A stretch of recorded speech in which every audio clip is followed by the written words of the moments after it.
শুভ বিবাহ ধারাবাহিকের আজকের পর্ব। ধারাবাহিকের শুরুতে আমরা দেখতে পাই সুধা কারাগারে তেজের সাথে দেখা করতে এসেছে। সুধা এসে তেজকে বলে, আমার এখন নিজেকে খুব অসহায় লাগছে, কোনো পথ খুঁজে পাচ্ছি না, আপনাকে আমি এখান থেকে কিভাবে বের করে নিয়ে যাব।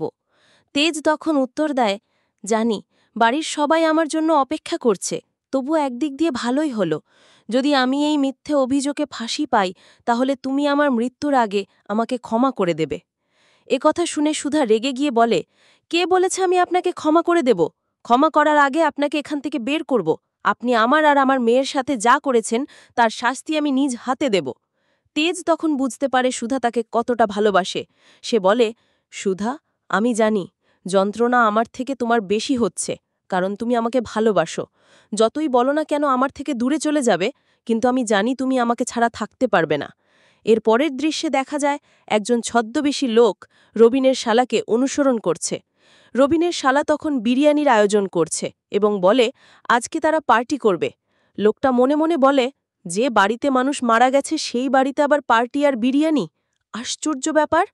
অন্যদিকে থানায় দেখা যায় ঝিনুক এবং তেজের ভাই তেজকে দেখাশোনা করছে। তেজের ভাই ঝিনুকের জন্য খাবার আনতে বাইরে গেলে পুলিশ অফিসার ঝিনুকের সাথে অশালীনভাবে কথা বলতে শুরু করে। এতে ঝিনুক রেগে গিয়ে পুলিশের হাত ধরে ধাক্কা দিয়ে ফেলে দেয়।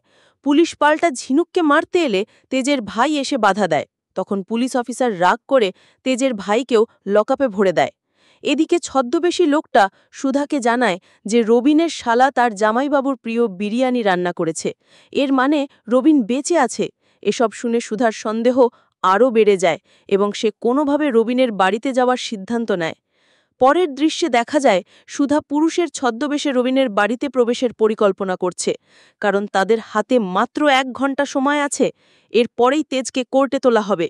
বাড়ির ভেতরে ঢোকার সময় পুলিশ তাকে আটকায়, কিন্তু সুধা আবেগ দিয়ে কথা বলে ভেতরে ঢোকার অনুমতি পায়। ঘরের সামনে দাঁড়িয়ে সে শাঁখ বাজানোর শব্দ পায়। দরজা খুলতেই রবিনের বউয়ের হাতে পুজোর ডালা দেখতে পেয়ে সুধার মনে প্রশ্ন জাগে, মৃত মানুষের বাড়িতে আবার পুজো কেন? তখন সুধা তাদের কোম্পানির প্রাইজের কথা তোলে এবং প্রশ্নোত্তর খেলার প্রস্তাব দেয়। সে বলে, এই খেলায় জিতলে 1 লাখ টাকার সোনার মঙ্গলসূত্র পাবেন। লোভে পড়ে রবিনের বউ রাজি হয়ে যায়। ঠিক সেই সময় ঘরের ভেতর রবিনের জুতো দেখতে পায় সুধা, আর তখনই তার কাছে পরিষ্কার হয়ে যায় রবিন আসলে বেঁচে আছে।